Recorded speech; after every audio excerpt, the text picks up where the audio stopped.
गई जान आँख से बड़ा आंसू गिरे हो।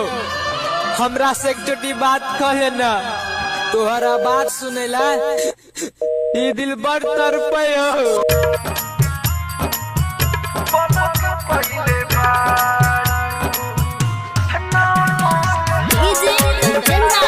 हाजीपुर वैशाली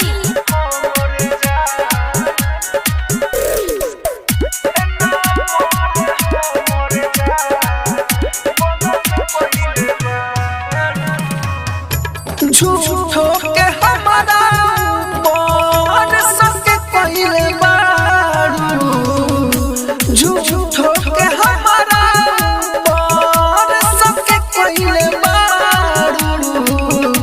ना मोर हमर जान बोला के पहिले बारू, ना मोर हमर जान बोला के पहिले बारू।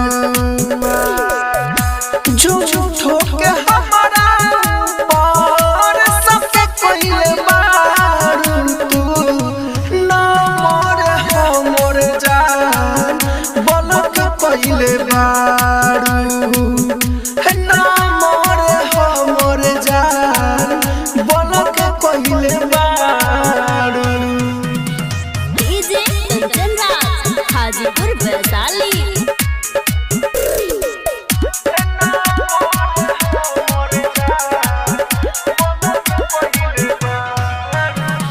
कैसे दिलाई भरोसा तोहके हम पे करो यकीन हो।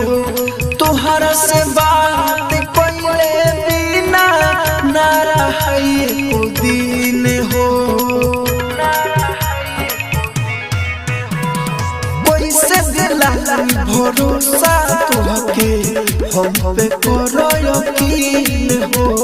तोहरा से बात कइले बिना ना रही एको दिन हो। प्यार के हमारा तू फॉलो के कइले बारू, प्यार के हमारा तू फॉलो के कइले बारू।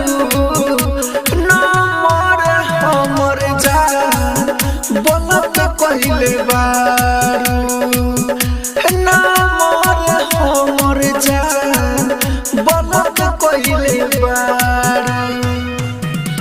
डीजे कंचन राज हाजीपुर वैशाली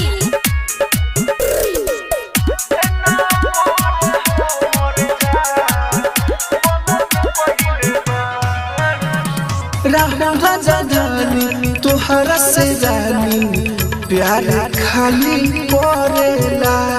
जब तू कहबू करके देखा दी चाहे कह दो मरेला। राजा जानी तोहरा से जानी प्यार खाली करेला। जब तू कहबू करके देखा दी चाहे कह दो मरेला।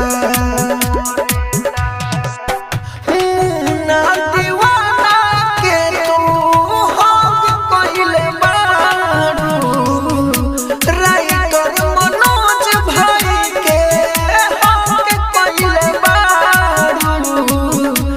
ना मोर हमर जान बोला के कइले बारू, ना मोर हमर जान बोला के कइले बारू। राजधानी रिकॉर्डिंग स्टूडियो बेलबत्तिया।